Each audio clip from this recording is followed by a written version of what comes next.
ఊరికి సేవ చేద్దామని పోటీ చేశారా? సంపాదిస్తామని పోటీ చేశారా? మీ ఊరికి వచ్చే సర్కార్ నిధులెన్ని? ఎన్నికల్లో మీరు చేసిన ఖర్చు ఎంత? ఎన్నికల సంఘానికి చూపించే లెక్కలు కాదు, ఓటర్లకు పంచిన డబ్బెంత? ఆ విషయం తెలుసుకునే ఓటర్లకు తెలుసు, పంచే అభ్యర్థులకు తెలుసు. ఊర్లో తక్కువలో తక్కువ ముగ్గురు అభ్యర్థులు పోటీలో ఉన్న ఆ పంచాయతీలో ఓట్ల పండగే అనేది గ్రామాల్లో నిన్నటి వరకు చూసిన తెర వెనుక నిజం. కొన్ని ఊర్లలో ఓటుకు 500తో మొదలైన కొనుగోళ్లు కొన్ని మేజర్ పంచాయతీలకు వచ్చేసరికి 5,000 పలికింది అనేది ఇచ్చిన వాళ్లకు తీసుకున్న వాళ్లకు తెలుసు. ఓటర్లు పోటీలో ఉన్న ఒక్కరి దగ్గర నుంచి తీసుకున్నారా అంటే అదీ లేదు. వాళ్ళు ఇచ్చారు, మేం తీసుకున్నాం అని ప్రజలు. వాళ్ళకి ఇవ్వకుంటే మనకు ఓట్లు పడవు అని కాబోయే ప్రజాప్రతినిధులు తోచినంత ఇచ్చి పడేశారు. మొత్తానికి పంచాయతీ పోరు ముగిసింది. ఇప్పుడు ఆస్తులు అప్పుల లెక్కలు వస్తున్నాయి. ఎన్నికల్లో నిలబడేందుకు పెట్టిన ఖర్చు, ప్రభుత్వం ఇచ్చే జీతభత్యాలు, సర్కార్ నుంచి వచ్చే వివిధ రకాల ఫండ్స్ అన్నీ కలిపితే ప్రజాప్రతినిధులకు చివరకు మిగిలేదే అప్పులే. గెలిచిన వారి పరిస్థితి ఇలా ఉంటే ఇక ఓడిన వాళ్ళ పరిస్థితి అంతే సంగతులు. సర్పంచ్ల పదవి ప్రమాణం 22వ తేదీన జరిగింది. అంతకు ముందు నుంచే వివిధ గ్రామాల్లో అభ్యర్థుల ఆస్తిపాస్తులు, ఖర్చులపై చర్చ జరుగుతోంది. పంచాయతీ ఎన్నికల్లో ఓడిన ఓ సర్పంచ్ అభ్యర్థి చేసిన కామెంట్స్ ఇప్పుడు వైరల్ అవుతున్నాయి. జనం డబ్బులు తీసుకోకుండా ఓట్లు వేసిన రోజే నాయకులను ప్రశ్నించే అవకాశం ఉంటుంది అంటున్నారు. డబ్బు తీసుకోకుండా ఓటేసే ప్రజలను వేళ్ల మీద లెక్కబెట్టే తక్కువ సంఖ్యలో ఉన్నారని సర్పంచ్ అభ్యర్థి అంటున్నారు. అమ్ముడుపోయిన తర్వాత అభివృద్ధి గురించి అడిగే హక్కు ప్రజలకు ఎక్కడిది అని ప్రశ్నిస్తున్నారు. ఖర్చు పెట్టిన అభ్యర్థులు సైతం కనీసం కొంతలో కొంతైనా సంపాదించే అవకాశం లేదని అంటున్నారు. ఎన్నికల్లో 70-80 లక్షలు ఖర్చు పెట్టిన వారు వాళ్ళ పదవి కాలంలో కనీసం నెలకు 1,00,000 సంపాదించినా తెచ్చిన అప్పులకు మిత్తీలు కట్టలేరని, ఈ లెక్కన చూసుకుంటే కనీసం నెలకు 5 లక్షలు ఆదాయం వచ్చేలా పనులు చేపడతారా అనే ప్రశ్నలు వస్తున్నాయి.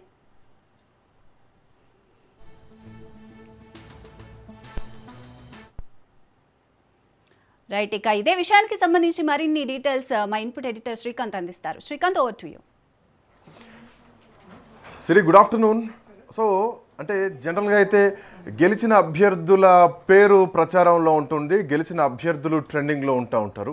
బట్ అనూహ్యంగా ఓడిపోయిన అభ్యర్థి ఈరోజు సోషల్ మీడియాలో వైరల్ అవుతున్నారు. నాగర్ కర్నూల్ జిల్లా, ఉమ్మడి మహబూబ్ నగర్ నాగర్ కర్నూల్ జిల్లాకు చెందినటువంటి ఓటమి పాలైనటువంటి బీఆర్ఎస్ పార్టీ నుండి ఓటమి పాలైనటువంటి లావణ్య అనేటువంటి సర్పంచ్ అభ్యర్థి చేసినటువంటి కామెంట్లు రాజకీయాలనే కాదు, పూర్తిగా ఓటర్లను, యువతను కూడా క్వశ్చన్ మార్క్లో పడేస్తోంది. అంటే మీరు పెట్టేటువంటి ఖర్చు ₹1,00,00,000 ఖర్చు పెడితే నెలకు 5 లక్షలు రికవర్ కావాలంటే హౌ ఇట్స్ పాసిబుల్? 3,000 ఇచ్చిన వాళ్ళకు ఓటు పడుతుంది, 2,000 ఇచ్చిన వాళ్ళకు పడది, ఫుల్ బాటిల్ ఇచ్చిన వాళ్ళకు ఓటు పడుతుంది, హాఫ్ ఇచ్చిన వాళ్ళకు పడదు, బిర్యానీలో మటన్ వేసిన వాళ్ళకు ఓటు పడుతుంది, చికెన్ వేసిన వాళ్ళకు పడదు. అండ్ మోరోవర్ ఏంటంటే అన్నిటికన్నా బీటెక్లు, ఎంటెక్లు చేసినటువంటి వాళ్ళు కూడా ₹2,000 ఇచ్చి ఫుల్ బాటిల్ ఇస్తే వాళ్ళు ఓట్లు వేస్తున్నారు. ఇంత దౌర్భాగ్యమైనటువంటి పరిస్థితి. చదువుకున్న వాళ్ళే ఓట్లను ఇట్లా అమ్ముకుంటే ఇక నాయకుల్ని ప్రశ్నించే హక్కు మీకు ఎక్కడిది? నాయకుల్ని నిలదీసే హక్కు మీకు అసలు ముమ్మాటికి లేదు. ఒకవేళ నిలదీస్తే కనుక ఖచ్చితంగా అది తప్పే అంటూ ఆమె చేసినటువంటి కామెంట్స్ చాలా ప్రశ్నల్ని రేకెత్తిస్తున్నాయి. అండ్ మోర్ ఓవర్ ఇవి జరిగిన ఎన్నికలు కాదు, ఇది ఒక బిజినెస్ జరిగింది, ఒక వ్యాపారం జరిగింది. సో మీ ఓటును మీరు అమ్ముకున్నారు, మీరు క్వశ్చన్ చేసే హక్కు లేదు అని చెప్పేసి లావణ్య గారు చేసినటువంటి కామెంట్స్ పైన లావణ్య గారిని రాజ్ న్యూస్ ఈరోజు లైవ్లోకి తీసుకొచ్చింది. లావణ్య గారు, నమస్తే. నమస్తే సార్. మీరు చేసిన కామెంట్స్ చాలా వైరల్ అవుతున్నాయి. సో ఉదయం నుంచి కూడా మీ మాటలు చాలా చెంపపెట్టులా ఉన్నాయి. జనరల్గా అయితే ఆ కట్టెతోనో ఇంకా దేనితోనో బెత్తాలతో కొట్టాల్సినటువంటి అవసరం లేదు, మాటలతో ఓటర్లను కొట్టే పరిస్థితి మీ మాటల్లో కనిపిస్తోంది. ఏం జరిగింది? ఎందుకు మీరు ఇట్లాంటి కామెంట్స్ చేయాల్సి వచ్చింది? మీ గ్రామ పంచాయతీలో మీ ఓటమికి కారణాలు ఏంటి? అంటే ఒక్క మీరనే కాదు, మీ త్రూ చాలామందిని మనం మాట్లాడవచ్చు. ఏం జరిగింది? వాస్తవ పరిస్థితి ఏంటి? ఎందుకు ఇట్లా రియాక్ట్ కావాల్సి వచ్చింది లావణ్య గారు? వాస్తవానికైతే నాకు ఎలక్షన్స్ కొత్త సార్. ఇది నేను ఫస్ట్ టైం అటెండ్ చేశాను. రాజకీయాలు కూడా కొత్త అనొచ్చు. మామూలుగా అంటే చదువులేని వాళ్ళు ఓటుకు డబ్బులు తీసుకున్నారనుకోండి, ఒక మీనింగ్ ఉంది. వాళ్ళకి తెలియక తీసుకుంటున్నారనుకోవచ్చు. వృద్ధులు తీసుకున్నారంటే వాళ్ళ అవసరాన్ని బట్టి, అది గ్రామీణ ఎలక్షన్స్ కాబట్టి వాళ్ళ అవసరానికి దేనికో తీసుకుంటున్నారనుకోవచ్చు. కానీ ఇప్పటికీ నేను చెప్తున్నాను, నాకు బాధ అనిపించిన విషయం ఏంటంటే హైదరాబాద్లో ఉండే వాళ్ళందరూ బీటెక్లు చేసిన వాళ్ళు, పీజీలు చేసిన వాళ్ళు, గవర్నమెంట్ ఎంప్లాయీస్, కొంతమంది సాఫ్ట్వేర్ ఎంప్లాయీస్, వీళ్ళందరూ ఏంటంటే ఒక ఫంక్షన్ హాల్లో ఒక పార్టీ పెడితే అట్లీస్ట్ ఇన్విటేషన్ కూడా లేకుండా, అంటే మనం ఒక ఫంక్షన్కి పిలిస్తే ఒకటికి 2 సార్లు పిలిస్తే కానీ పోము. అదే రాజకీయ నాయకుడు ఎన్నో చేస్తున్నాడన్న ఇన్ఫర్మేషన్ తెలుసుకొని పోయి మరి డబ్బులు తీసుకొని తాగి ఓటేశారు. ఇది వాస్తవం. ఇదైతే 200% నిజం సార్. నేను దీనికి కట్టుబడి ఉంటాను కూడా. అంటే ఎందుకు అంటే మీరన్న మాట చాలా వాస్తవాలు ఉన్నాయి. ఇది ఎవరికి వాళ్ళు ప్రశ్నించుకుంటేనే సమాధానం వాళ్ళకు వస్తుంది. ఎందుకంటే గతంలో ఎమ్మెల్సీ ఎన్నికలు జరిగినటువంటి సందర్భంలో కూడా మధ్యాహ్నం 12 గంటల వరకు పెద్దగా పోలింగ్ పర్సంటేజ్ పెరగలేదు. ఆ తర్వాత పోలింగ్ పర్సంటేజ్ పూర్తిగా ఒక్కసారిగా పెరిగిపోయింది. ఎక్కడెక్కడో హైదరాబాద్లో ఉన్న యువత మొత్తం కూడా వాళ్ళ ప్రాంతాలకు వచ్చి ఓటు హక్కును వినియోగించుకున్నారు. అక్కడ ఓటుకు 5,000 ఇచ్చారు, 10,000 ఇచ్చారు అన్నటువంటి వార్తలు కూడా వినిపించాయి. కరెక్ట్, మీరు అన్న మాటను నేను ఏకీభవిస్తున్నాను, ఏకీభవించాల్సిందే.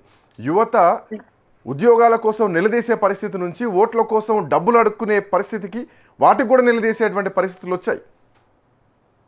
అవును సార్, నిజంగా వచ్చాయి. వాస్తవం కాడికి నేను ఇప్పటికీ చెప్తాను, రాజకీయ నాయకుల కన్నా ఎక్కువ తప్పు యువతది ఉంది. ఇంకొకటి ఏంటంటే ప్రజలది ఉంది. ప్రజలకు కూడా ఏమోలే మనకు ఎటుపోతే మనకెందుకు, ఏమోలే మనకెందుకు, మనం గడుపుతున్నాం కదా, మనం ఉన్నాం కదా అని అనుకుంటున్నారు తప్ప ఓటు మన హక్కు, మన బాధ్యత, దాన్ని కరెక్ట్గా వినియోగించుకోవాలనుకున్న అవేర్నెస్ 90% పీపుల్స్కి లేదు సార్ ఈరోజు. నిజంగా లేదు. ఇది ఒప్పుకోవాల్సిన వాస్తవం కూడా. హలో, మీరు వాస్తవంగా చూసిన పరిస్థితులు ఏంటి? ఎందుకంటే జనరల్గా అన్ని గ్రామ పంచాయతీల విషయంలో నోటిఫికేషన్ వెలువడ్డటువంటి టైంలోనే చాలామంది ప్రిపేర్డ్గా ఉన్నారు. అంటే రాజకీయ నాయకులు కూడా అది అలవాటు చేశారు. రాజకీయ నాయకులు అలవాటు చేస్తేనే ప్రజలకు అలవాటు అవుతూ ఉంటుంది. అండ్ ఈరోజు ఏమైపోయిందంటే ఆఖరికి రాత్రి 12-1 గంట వరకు కూడా ప్రజలు ఇళ్లలో ఎదురు చూస్తున్నారు. పక్క గల్లీలో ఇస్తున్నారంట, మా గల్లీకి వస్తారేమో అని చెప్పేసి, మా దాంట్లో ఇన్ని ఓట్లు ఉన్నాయని చెప్పేసి ఇట్లాంటి పరిస్థితులు ఉన్నాయి. జూబ్లీహిల్స్ ఎన్నికల్లో ఇవే కామెంట్లు వచ్చినాయి. అంతకుముందు జరిగినటువంటి శాసనసభ ఎన్నికల్లో కానీ, లేదంటే లోక్సభ ఎన్నికల్లో కానీ ఎన్నికలు వచ్చినాయంటే ఒక పైసల జాతర, లేదంటే లిక్కరు, లేదంటే మటన్ మాంసం లాంటి జాతరలో జరుగుతున్నాయి. ఈ వ్యవస్థలో మార్పు రావాలంటే చైతన్యపరచాల్సినటువంటి అవసరాలు ఉంటాయి. మీలాంటి ఒక్కరో ఇద్దరో మాట్లాడితే ఈ వ్యవస్థ మారుతుందా? సో రియలైజేషన్ ఎక్కడ జరగాల? రియలైజేషన్ ప్రజల్లో జరగాలి సార్. ఫస్ట్ యువతలో జరగాలి ఖచ్చితంగా. ఒకటేంటంటే నేను విన్న మాటల కాడికి ఏంటంటే, పలానా వాళ్ళు సర్పంచ్ అభ్యర్థిగా నిలబడతారంటే వాడు డబ్బులు పెట్టలేడురా, వాడే నిలబడతాడు, వాడేడ గెలుస్తాడు. వాళ్ళు ఎంత నాలెడ్జ్ పర్సన్, ఎంత అవేర్నెస్ ఉన్న పర్సన్, అవి చూడట్లేదు సార్. నిజంగా చెప్తున్నా, గ్రామీణ ఎలక్షన్స్కి అయితే వాళ్ళు ఎంత పెట్టగలుగుతారు అంతే, ఏ పార్టీ వాళ్ళకి సపోర్ట్ ఇస్తుంది అంతే, ఇవే చూస్తున్నారు ప్రజలైతే. అంటే ఎంత పెట్టగలుగుతాడు, పెట్టగలిగితేనే వాడు నాయకుడు అవుతాడు, లేకపోతే అవ్వడు. ఇంకా నేను ఆలోచించిన ఒక్క విషయం సార్, వాస్తవం కాడికి డబ్బున్నోడే రాజకీయం చేయాలా అన్న క్వశ్చన్ నాకు అనిపించింది. ఇంకా రిజర్వేషన్ల విషయానికి వస్తే ఇంకా అమలవుతున్నాయంటే కూడా నేను నమ్మను సార్. ఇప్పుడు మహిళా రిజర్వేషన్ వస్తే వెనకాలల్లా వాళ్ళ భర్తలో, వాళ్ళ కుటుంబ సభ్యులో ఉండి చేస్తారు, మొత్తం వాళ్ళే రాజకీయం చేస్తారు. మహిళా రిజర్వేషన్ అనేదే వేస్ట్ ఏమో అనిపిస్తుంది ఒక్కొక్కసారి నాకు. వాస్తవం కాడికి వేస్ట్ ఏమో అనిపిస్తుంది. ఇంకొకటి, ఎస్సీ ఎస్టీ వచ్చినా ఎవరో కొందరు ఒక 30-40% అయితే ఒక బలమైన నాయకుడు వాళ్ళ వెనకాల ఉంటారు, వాళ్ళే ఇన్వెస్ట్మెంట్ చేస్తారు. వీళ్ళు జస్ట్ స్టాంపులు అంతే. నాకున్న జ్ఞానం కాడికైతే వీళ్ళు జస్ట్ స్టాంపులు. ఇంకా రాజకీయం మామూలుగా పబ్లిక్ టాక్ ఎట్లయిపోయిందంటే, ఫస్ట్ ఒక వేడి ఉంటుంది, తర్వాత ఏంటంటే లాస్ట్ 3 రోజులైతే డబ్బు పంచినోడే గెలుస్తాడు అన్న భయంకరమైన వాతావరణం క్రియేట్ అవుతుంది. అంటే వాస్తవానికి మీరు అన్నట్టు లావణ్య గారు, చెప్పండి సార్, గ్రామ స్థాయిలో రాజకీయాలు అనేటివి ఉండకూడదు. అందుకే గ్రామ స్థాయిలో పొలిటికల్ పార్టీ పేరు మీద కంటే కూడా వ్యక్తిగత కేంద్రంగానే ఎన్నికలు జరుగుతూ ఉంటాయి. ఏ అభ్యర్థి విద్యావంతుడు, ఏ అభ్యర్థి పని చేయగలుగుతాడు, ఏ అభ్యర్థి కొంచెం తెలివిగల్లోడు, గ్రామం కోసం పనిచేస్తాడా, యువతన, ఇవన్నీ మెజర్మెంట్స్ చూసే ఓట్లు వేయాలి. ఆ పరిస్థితి పోయి ఆ అభ్యర్థి వెనకాల ఈరోజు పార్టీలు ఉండేటువంటి పరిస్థితి వచ్చింది. ఈ ప్రచారాలు కూడా కాంగ్రెస్ పార్టీ అభ్యర్థులు గ్రామ స్థాయిలో చాలామంది గెలిచారు, కాంగ్రెస్ పార్టీ మద్దతుదారులు అనే కాడికి పోయింది. బట్ గ్రామీణ ప్రాంతాలని కూడా రాజకీయాలు శాసిస్తున్నాయి. ఆ వాతావరణం నుంచి కూడా బయటికి రావాలంటే అయ్యేటువంటి పనేనా? కాదు సార్. ఒక ముఖ్యమంత్రి స్థాయి వ్యక్తే నా పార్టీ అభ్యర్థులు ఇంతమంది గెలిచిర్రు అని చెప్పుకున్నప్పుడు ఇంకెక్కడ అమలు ఉంది సార్ గ్రామీణ స్థాయిలో పార్టీలకు సంబంధం లేదనేది? ఎక్కడ ఉంది? మన అపోజిట్ ముఖ్యమంత్రి గారే వచ్చేసి ఇంతమంది మా వాళ్ళు గెలిచిరని చెప్పుకుంటున్నప్పుడు ఇంకెక్కడుంది నిజంగా? ఎక్కడుంది? ఒక్కసారి ఆలోచించండి, ఇంకెక్కడ ఉంది?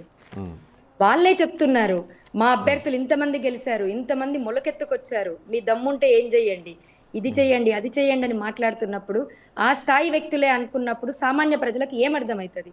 గ్రామీణ ఎలక్షన్లకి పార్టీలతోటి సంబంధం లేదన్న విషయం ఏమర్థమవుతుంది వాళ్ళకి? అవును అవును వాళ్ళ ప్రెస్ మీట్ లో వాళ్ళే చెప్పుకుంటున్నారు కదా సార్, అవును వాళ్ళే స్వయంగా చెప్తున్నారు.